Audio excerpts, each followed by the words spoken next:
আজকে কোন মা এই মসজিদের সন্তানগুলো পেটে রাখছো, এর মধ্যে থেকে যদি কোনো মা কবরে থাকে, এই মাহফিলের বরকতে তাকে মাফ করে দেওয়া হয়েছে। ডাকতেছে, সরে যাও। না, সরবো না। পুলিশ আইসা ধরে নিয়ে গেলেন। বিচার হবে, অনেক লম্বা ঘটনা। বিচার হবে, বিচারের রায় হলো আগামীকাল 12টা 1 মিনিটে তোমাকে ফাঁসি দেওয়া হবে।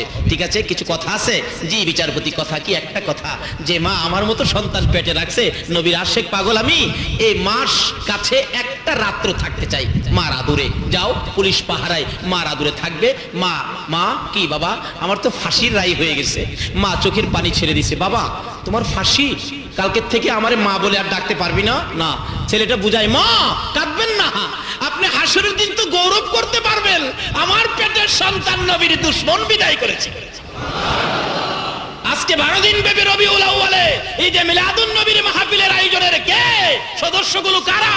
আপা হাসরের দিন গৌরব করতে পারবে, আমার ছেলেরা 12 দিন ব্যাপী নবীর স্মরণে মাহফিল করেছে। মা কাঁদবা না?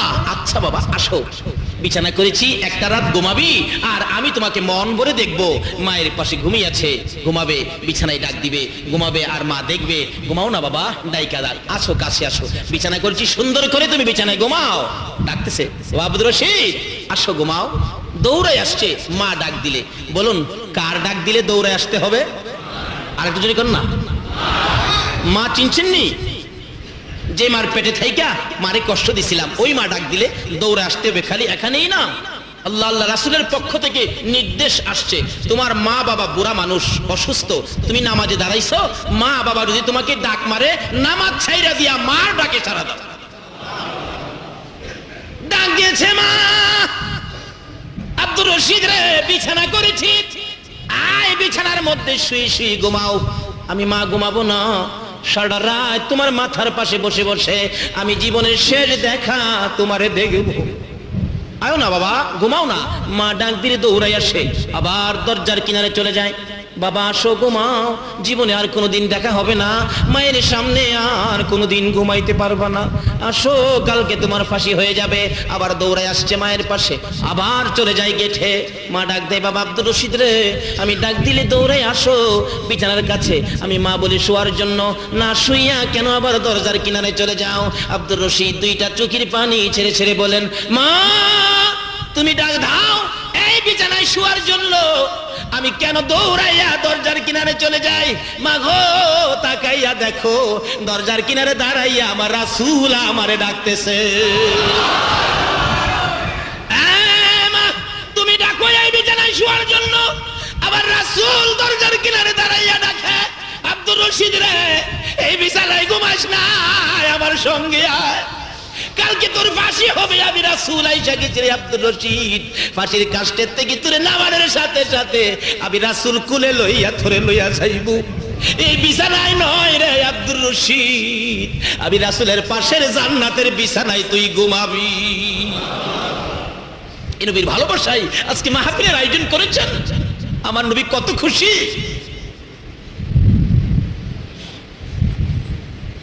বলতেছিলাম ওই নবীর প্রেম আর ভালোবাসার মালা গলায় লাগান, আমার আল্লাহ খুশি হবে গো, রাসূল খুশি হবে গো, যে নবীর প্রেম আর ভালোবাসায় আমার আল্লাহ এত কিছু করেছেন, এক নবীর জন্য এত কিছু করেছেন।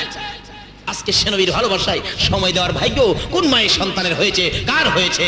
আসুন আগে বাড়ি ভাইসাব, আমি শেষ পর্যায়ে যেতেছি, আপনাদের কষ্ট হইতেছে না তো? তাহলে মহব্বত আর দুরূদ শরীফ পড়ুন, আল্লাহুম্মা সাল্লি আলা সাইয়্যিদ মুহাম্মাদ, আল্লাহুম্মা সাল্লি সাইয়্যিদিনা মুহাম্মাদ, নাবি শাফিয়ানা মাওলানা মুহাম্মাদ, নাবি মাওলানা দিবানিশি মনের আমার আর দিও না যন্ত্রণা, দিবানিশি মনের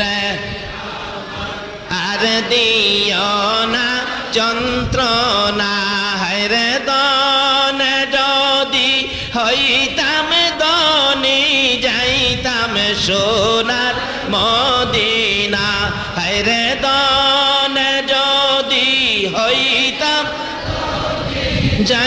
নাম সোনার মদিনা আল্লাহ সাল্লে সাইয়্যিদিনা মুহাম্মাদ আল্লাহুম্মা সাল্লি সাইয়্যিদিনা মুহাম্মাদ নাবি মাওলানা মুহাম্মাদ নাবি মাওলানা বালাগাল উলা বিকামালিহি। নাই ব্যবসায়ী যাবেন বুড়া বয়সে, নবীর বয়স জানি কত ছিল, আরো জোরে কোন কত? 13 বছর বয়সের যুবক, তরুণ, বালক, বাল্যকাল আমাদের আছে না, হয়ে গেছে না? এক সময় ছিল কিনা বলুন তো? এই কালটা নবী আমাদেরকে কি দিয়ে গেলেন, এটা যদি আমাদের মধ্যে থাকে, সমাজে মহল্লায় অশান্তি থাকবে না। চাচা, চাচা কি বাবা, আপনার যেন বাপসাপ কেমন লাগে, কোথাও যাবেন নাকি? ওই যে বাচ্চা রিক্সার বড়ির দরতাছে কি গান, বাবা তুমি কেমনে টের পাইলা? চাচা আমার বাবা নাই, আপনি আমারে আদর করেন ছেলের মতো, আমিও কিন্তু আপনারে বাবার মর্যাদা দেই। বালক মোহাম্মদ কি বলল চাচাকে, কিসের মর্যাদা দেয়? অন্ত পত্রিকায় পাওয়া যায় চাচার মাথায় বাড়িও দেয় মুসলমান। বাতিজার আঘাতে কত চাচা যে বাংলাদেশে মরছে, কিন্তু আমার নবী কি শিক্ষা দিয়ে গেলেন? চাচা আপনি ব্যবসায় যাবেন এই বুড়া বয়সে, কষ্ট হবে না? বাবা কি করব, আমি কষ্ট করতে রাজি, কিন্তু তোমাকে কষ্ট দিতে রাজি না। চাচা যত কথাই কন, আপনার কষ্ট লাঘবের জন্য, কষ্ট কম হওয়ার জন্য আমি আপনার সঙ্গী হব। মুরব্বীদের সাথে যায় কয়, পারলাম না তো, বাতিজারে থিয়া যাইতে পারলাম না, বাতিজা তো সঙ্গী হয়ে গেল গা। তাওরাত জাবুর ইনজিল কিতাব বলেন, আমার নবী সঙ্গী হইয়া ব্যবসার উদ্দেশ্যে মক্কানগর থেকে যাবেন কাফেলার সঙ্গে হইয়া। এক পাদ্রী তাওরাত জাবুর ইনজিল কিতাবের মধ্যে পেয়েছে 13 বছর বয়সে আখিরি নবী চাচা আবু তালিবের সঙ্গী হইয়া এই পথ দিয়ে ব্যবসার উদ্দেশ্যে যাবে। তাওরাত জাবুর ইনজিল কিতাবে খবর দিচ্ছে। তাওরাত জাবুর ইনজিল কিতাব দুনিয়াতে আইছে নবী আসার আগে না পরে? আগে নেই।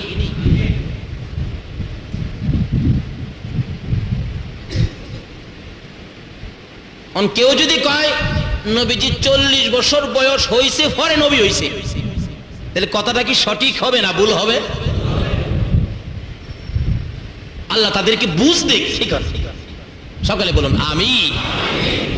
আখিরি নবী 13 বছর বয়সে, তাওরাত জাবুর ইনজিল কিতাবে লেখা আখিরি নবী 13 বছর বয়সে চাচা আবু তালিবের সঙ্গী হইয়া এই কাফেলার সাথে ব্যবসার উদ্দেশ্যে এই পথে আসবেন। এই খবর যেদিন তাওরাত জাবুর ইনজিল কিতাবে পাইছে, ওই পাদ্রী ওই দিন থেকে একটা মুসাফির খানা করে মক্কার কোনো কাফেলা পাইলেই বসায় খানা খাওয়ায়, খাওয়ায় জিগায় তোমাদের সাথে 13 বছর বয়সের কোনো বালক আছে? কই না, নাই তো।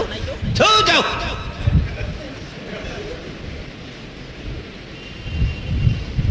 কাফেলা দেখলেই খবর দেয়, নিয়ে আসো মুসাফির খানায় ঢুকাও, ঢুকাইছে খানা খাওয়াও, খানা খাওয়াইয়া উনি যায়, পাদ্রী যায়, হুজুর মানুষ তো, পিসাব মানুষ, মুরব্বী মানুষ যায়, যে জিগায়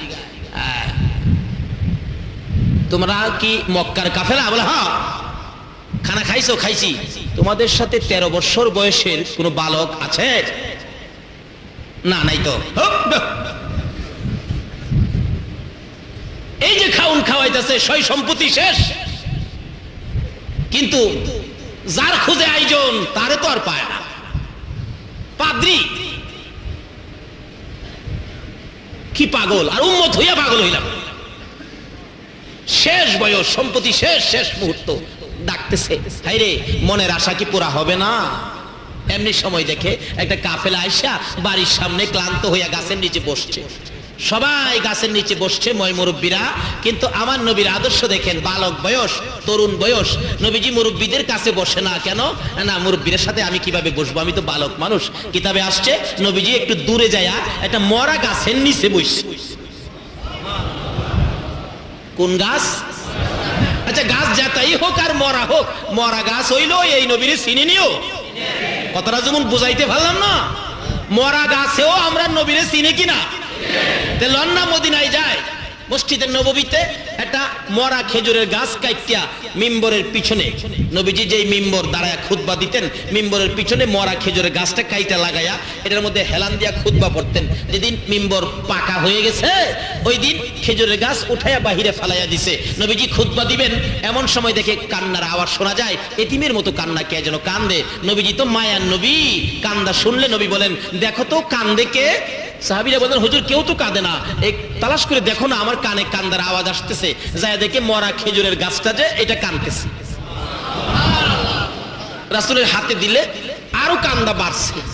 নবী বলেন, কি ব্যাপার, তুমি মৃত কাঁদতেছো? আচ্ছা, ব্যাপারটা কি? কি দুঃখে তুমি কান্দো? ইয়া রাসূলুল্লাহ, দুঃখ আমার একটা, মরা গাছ কথা কয়। সুবহানাল্লাহ কইতেন না? আরে নবীর প্রেমের পাগল যারা প্রেম খেলা খেলে, হায়রে নবীর প্রেমের পাগল যারা। এসব মাঝে মাঝে গজল কইলে খারাপ লাগে আপনাদের কাছে? ঢাকা শহরে আমার কেসে শোনেন নাই? ফাঁকে ফাঁকে আসে নাই গজল? আমি এভাবেই ওয়াজ করি, এই গজল মাঝে মাঝে নিজে বানাই, নিজে গাই, এভাবেই। যার ভালো লাগে দাওয়াত দেয়, যার ভালো লাগে না দাওয়াত দেয় না, এতে আমার কোনো আসে যায় না। আমি বুক ফগট ডাইরিও রাখি না। মন চায় নবীর শান মান গাইতে গায়, কার ভালো লাগবে এতে আমার কোনো আসে যায় না।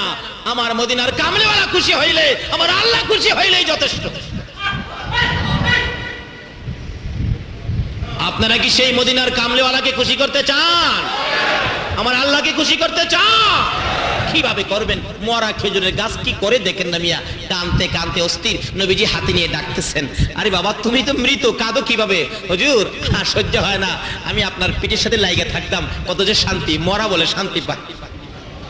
আচ্ছা, মরা খেজুরের গাছ নবীর প্রেমে যদি শান্তি পায়, নবীর উম্মত হইয়া যদি, নবীর ভালোবাসা লইয়া যদি মইরা কবর যাইতারি, বলুন তো আমরা শান্তি হবে না অশান্তি হবে? আল্লাহু আকবার। কবর যেদিন কিনে ভারত সফরে গেছিলাম, বেশ অনেকদিন ছিলাম ভারতে, যাই দেখি ভারতে একটা মজার ঘটনা। ভারতের উত্তর প্রদেশ জায়গাটা মনে রাখবেন, অনেকে আছে এগুলি বিশ্বাস করতে রাজি না। ভারতের উত্তর প্রদেশ জায়গাটার নাম শফিপুর, যেমন ঢাকার শহরে জায়গাটার নাম কি? শান্তিনগর। উত্তর প্রদেশের শফিপুর জায়গাটার নাম। এক আল্লাহর ওলি নবীর আশিক ছিলেন, উনি বলেন, আমি মারা গেলে আমার মাটির নিচে দাফন করিস না, মাটির উপরে রেখে দিবি। কোন কি পয়সা গইলে যাইবেন না? কই হেটা কি তোরার চিন্তা? নবীর আশিক মানুষ ছিলেন, এখনো আছেন। এটা যাই শুনলাম, খুব আগ্রহ হলো দেখার জন্য, গেলাম দেখার জন্য। যায়া দিহি এখনো লাশটা উপরে, কাফন পরানো, মাথার মুড়ি, পায়ের মুড়ি বাঁধা, কাপন পরানো, উপরে দিয়ে একটা চাদর দিয়ে ঘুরে রাখছে। যে বললাম যে আমি তো বাংলাদেশ থেকে আইছি, বুঝাইলাম তাদেরকে এটা লাশটা এইভাবে নাকি আছে, পরে আছে, এটা দেখার জন্য। তখন যে মেন খাদেম, উনি বাংলাদেশ থেকে আসলাম বলে মেহমান পাইয়া ওনার বাড়িতে নিছে, উনি কিছু খাওয়াইলেন। খাওয়ানোর পরে আরেক খাদেমরে বলছে ওনারে ভালো করে দেখায় দাও, নিয়ে তালা মারা থাকে ঘরটা খুলে দিল। ভিতরে ঢুকলাম, যায় দেখি এখনো লাশটা মাথার মুড়ি, পায়ের মুড়ি বাঁধা শুয়ে রইছে। যে গেলাম কতদিন হয়েছে এই অবস্থা, মাটির উপরে পড়ে রইছে। যে খাদেম বলেন 300 বছর হয়েছে লাশ মাটির উপরে। এই নবীর প্রেম আর ভালোবাসায় মরা গাছ কি করতে মিয়া? আমরা টলন না হিসাব করি। এই নবীর প্রেমে কিছু করতে রাজি আছে? শুধু এই মিলাদুন নবী নয়, প্রত্যেক বাসায়, প্রত্যেক ঘরে ঘরে রবিউল আউয়াল চাঁদে একটা করে মিলাদ পড়াবেন। আর কিচ্ছুই খরচ করার মতো ক্ষমতা নাই, এক প্যাকেট বিস্কিট নিয়ে মসজিদের ইমাম সাহেব হুজুরকে দিয়ে মিলাদ পড়াবেন। নবীর স্মরণে বাচ্চাদের কানে কানে পৌঁছে দিবেন। এটা ওই চাঁদ যেই চাঁদের নবী আসছেন, যেই নবী না আসলে পৃথিবীর কিছু।